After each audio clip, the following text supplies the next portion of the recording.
ang pag-ampo sa alas 3. Sa ngalan sa Amahan, sa Anak, ug sa Espiritu Santo. Amen. Namatay ka Jesus, ug mibuswak ang tuburan sa kinabuhi alang sa mga kalag, ug ang kalawran sa kaluoy na abli alang sa tibuok kalibutan. O tuburan sa kinabuhi, dili matugkad nga Diyos nung kaluoy, hup nga ang tibuok kalibutan ug ibukbo mo ang imong kaugalingon kanamo.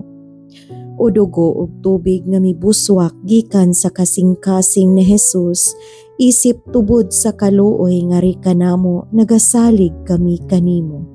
O dugo ug tubig nga mibuswak gikan sa kasing-kasing ni Jesus, isip tubod sa kaluoy nga ri kanamo, nagasalig kami kanimo. O dugo ug tubig nga mibuswak gikan sa kasing-kasing ni Jesus, isip tubod sa kaluoy nga ri kanamo, nagasalig ako kanimo.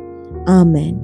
Sa ngalan sa Amahan, sa Anak ug sa Espiritu Santo. Amen.